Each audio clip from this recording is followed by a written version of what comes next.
territoire est devenu une espèce de laboratoire pour faire pousser les bassines, les méga-bassines, avant généralisation à l'ensemble du territoire national.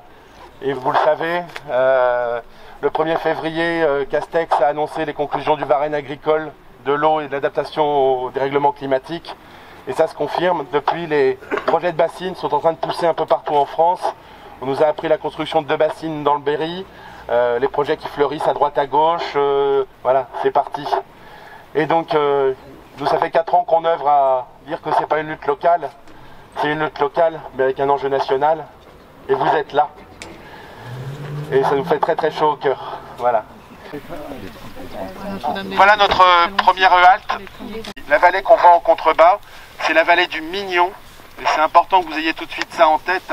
Quand on parle des projets de 16 bassines pour le bassin de la Sèvre niortaise, en fait il y a 8 bassines qui sont le long du Mignon. On est vraiment sur la zone où les bassines seraient les plus concentrées. Le Mignon étant un affluent de la Sèvre niortaise. La Sèvre niortaise étant un fleuve qui dessert le marais Poitevin, qui est cette deuxième zone humide de France de 100 000 hectares. Donc voilà, l'idée de ce premier arrêt était de vous montrer ce qu'on appelle une méga bassine, en vous disant que celle-ci est une petite, puisqu'elle ne fait que 5,5 hectares, sachant que les plus grosses bassines existantes, elles font juste plus de 15 hectares, et que la plus grosse sur le projet de la Sèvre niortaise, c'est celle d'Amuré. Au projet initial, la conditionnait à 850 000 m3, donc autrement dit, c'est à peu près 3 fois la capacité de celle-ci. Le bassinage du territoire, il a bien commencé il y a 15 ans, autour de cette problématique du marais Poitevin, qui est une zone à la fois de fort enjeu de biodiversité, avec également un enjeu touristique, et où tout le bassin versant est à l'image de ce que vous voyez là, c'est-à-dire des grandes cultures céréalières à perte de vue, et où depuis les années 80, on a vu l'irrigation se multiplier, notamment sous l'impulsion des États français, et par la suite de la politique agricole commune, qui en 92, et vous allez tout de suite comprendre comment on en arrive là, en 92, la PAC disait que si vous aviez une prairie, vous aviez 700 francs à l'hectare. Jusqu'à 1200 francs à l'hectare si vous étiez super écolo et que vous respectiez des cahiers des charges très très importants au niveau de la biodiversité. Si vous aviez un champ de maïs, vous aviez 3500 francs à l'hectare. Et si vous aviez en plus un champ de maïs et que vous aviez fait l'effort de l'irrigation et de l'investissement, vous aviez 4200 francs l'hectare. Ben, si vous mettez en parallèle qu'à cette époque-là, on était en pleine période de transition générationnelle, ben évidemment qu'il y a plein de jeunes qui ont repris la ferme, et ils ont dit ben c'est fini les vaches. Et ça c'est redondant également avec les travaux qui ont été faits par Vincent Bretagnol et son laboratoire, puisqu'il y a ici une zone atelier où depuis 30 ans, on mesure les interactions entre l'érosion de la biodiversité et le type d'agriculture qui est pratiqué. Vincent Bretagnol, il fait partie de ces gens qui sortent les grands chiffres qu'on entend à France Inter régulièrement, des moins 30% d'oiseaux communs disparus en 30 ans, de moins 70% d'insectes. C'est ici que ces chiffres ont été mesurés. La zone atelier est quasiment copié-collé avec la zone à bassiner. Pas préciser Julien, parce qu'ils ont toujours du mal à aller jusqu'au bout de leur histoire. Donc il vous a dit, la Sèvre niortaise c'est un fleuve qui alimente donc le marais Poitevin, marais doux. C'est une zone tampon entre l'eau agricole et puis l'eau de mer, et c'est un fleuve donc il arrive en mer et il arrive en baie de l'Aiguillon où se concentre 20% de la production de moules française. Et du coup nous on se retrouve éleveurs de coquillages avec en hiver des fois beaucoup trop d'eau douce qui arrive, avec même des lentilles d'eau qui arrivent jusque dans les zones de bouchot quand ils vidangent le marais pour pouvoir rentrer avec leur tracteur pour semer. Et en été, pas assez d'eau douce qui arrive par les rivières, donc pas de phytoplancton, donc pas de nourriture pour nos coquillages, sachant que le phytoplancton et le coquillage, c'est le premier puits de carbone, donc c'est le dérèglement climatique qui est en jeu. Voilà. Moi j'avais envie de vous parler du partage de l'eau. J'ai entendu un petit peu, là on parlait tout à l'heure de à qui allaient être destinées ces bassines. En fait aujourd'hui les promoteurs des bassines, ils sont vraiment dans un discours d'accès à l'eau pour tous et pour toutes. Moi je suis maraîchère à côté de Parthenay, donc on met souvent en avant les maraîchers, les arboriculteurs qui vont pouvoir irriguer leurs légumes, leurs fruits. Tout ça en fait c'est des conneries, c'est vraiment une minorité qui va être liée et juste on dit oui mais aujourd'hui on ne ferme la porte à personne. Si on veut être raccordé à ce type de bassine, il suffit de faire une demande.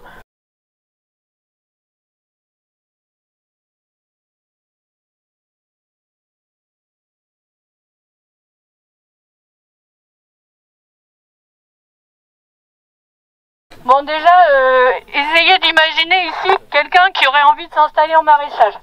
Il n'y a aucune haie, on est entouré que de cultures qui sont recouvertes de pesticides.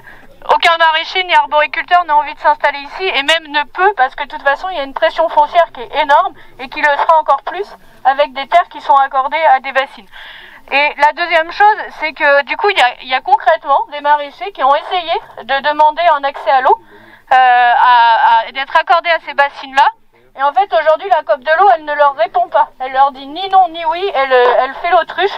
Et donc quand on vous dit que les bassines c'est pour irriguer des salades et des carottes, c'est vraiment pas le cas. Le maraîchage aujourd'hui en Deux-Sèvres c'est une culture qui prend de l'ampleur.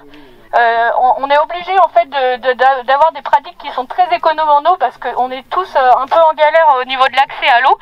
Et en Deux-Sèvres, c'est plus possible de créer un nouveau point de prélèvement. Donc quand en fait la COP de l'eau ou même l'OIGC va dire il y a de l'eau pour tout le monde, c'est clair, ils la refusent pas, mais en fait aujourd'hui il n'y a pas moyen de faire des nouveaux points de prélèvement. Donc quand on s'installe et s'il n'y a pas d'eau sur la ferme existante, eh ben vous ne pourrez pas avoir accès à l'eau. Donc voilà, c'est juste remettre un petit peu en contexte qu'aujourd'hui il y a vraiment une agriculture qui a accès à l'eau, à beaucoup d'eau. Moi je vais vous dire, sur ma ferme on a 1,5 hectare de maraîchage et on est à peu près à 2000 mètres cubes par an, 2000 mètres cubes, hein, voilà. Ici il y a des gens qui ont 100 000 mètres cubes, 150 000 mètres cubes. Voilà, c'est juste pour donner quelques chiffres. Le modèle agricole qui est défendu ici, c'est pas le modèle de la Confédération paysanne, vous l'aurez bien compris, c'est pas le modèle qui emploie, qui arrive à rémunérer et puis à vous fournir une alimentation de qualité. En fait, les bassines, ce qui est relativement affreux, c'est de se dire c'est un artifice ultime, un artifice de plus pour refuser l'adaptation du modèle agricole. Une adaptation qui va devoir se faire à l'évolution climatique et notamment à l'évolution de la disposition en ressources en eau. Et aujourd'hui, ces bassines, à grand coup d'argent public, c'est juste un moyen de continuer un même modèle qui rémunère pas les paysans, qui les fait disparaître. On en voit de moins en moins, malgré les bassines. Un modèle d'export, un modèle qui maintenant s'accroche à l'enjeu de la méthanisation pour créer du revenu, parce qu'il n'y a pas de revenu sur ces fermes-là.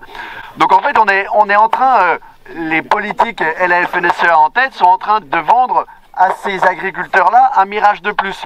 Et bien les bassines, on va continuer à enfermer ces agriculteurs-là dans un modèle de spécialisation, d'agrandissement et d'agriculture industrielle.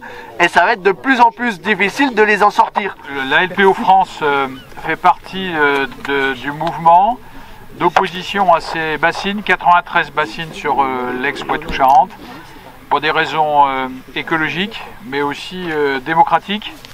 Le conseil de la LPO France, vendredi dernier, a pris des décisions dans ce sens-là, puisque nous sommes une organisation nationale, effectivement, et complètement, je dirais, impliquée dans cette opposition.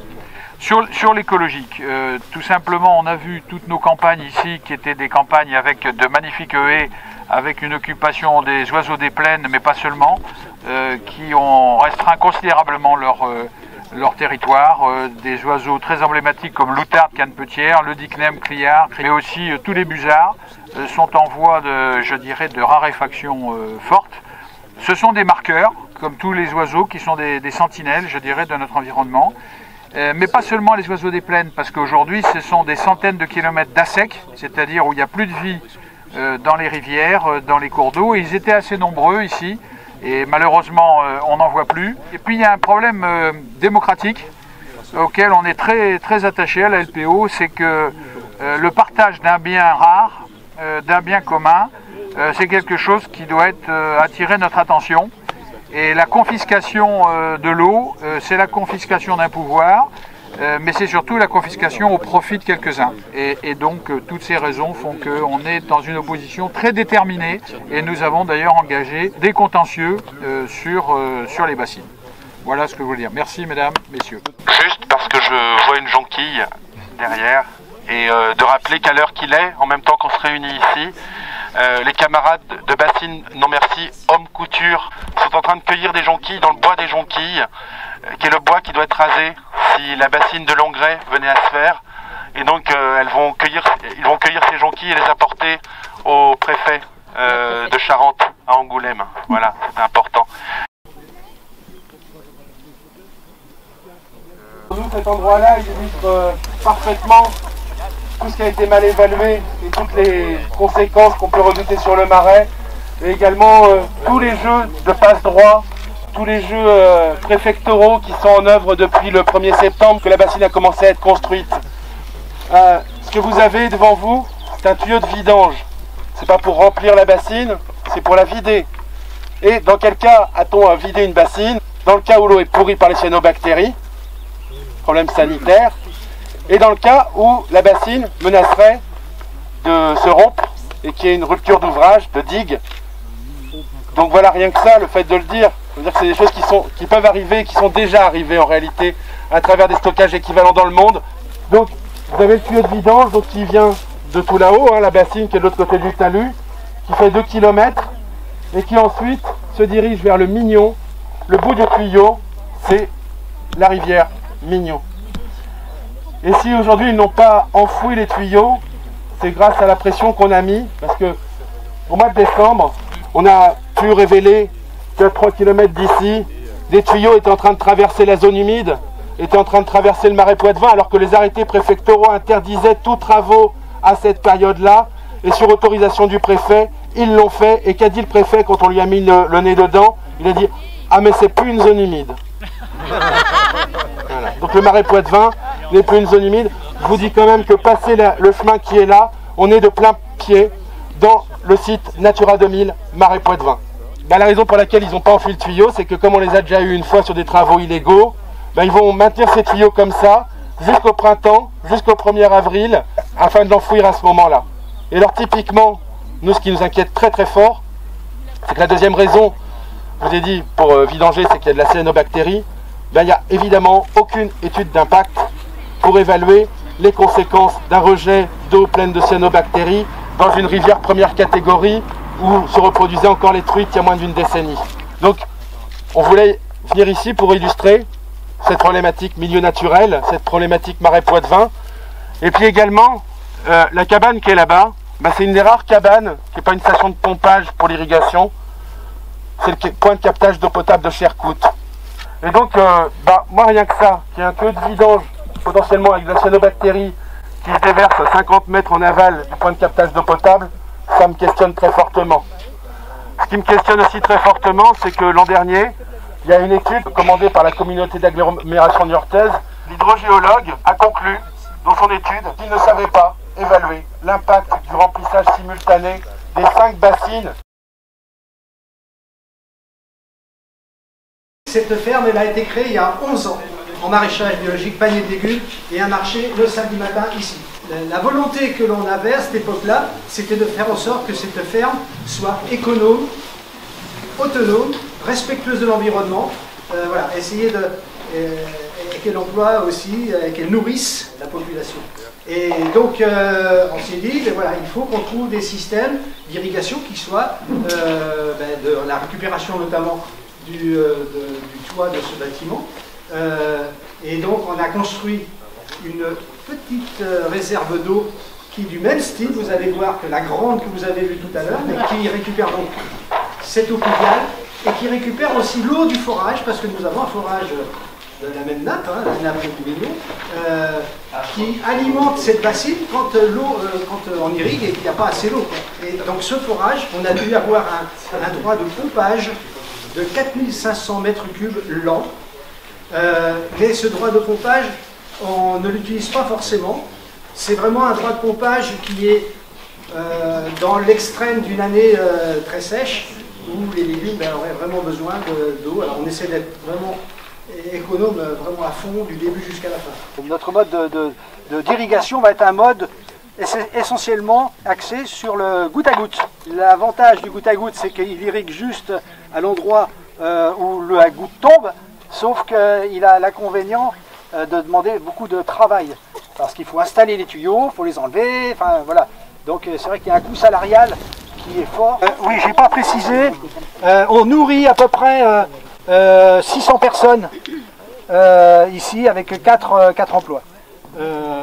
On fait donc des paniers de légumes, on fait une cinquantaine de paniers de légumes Mais le gros de l'activité, c'est le marché qu'ils font sur la ferme le samedi matin. Et en plus, il y a aussi d'autres paysans et paysannes qui font du circuit court. Bon, des fois, il y a une dizaine de stands, ce qui fait que ça donne une bonne dynamique à ce marché hebdomadaire. Voilà. On reviendra samedi alors. Voilà.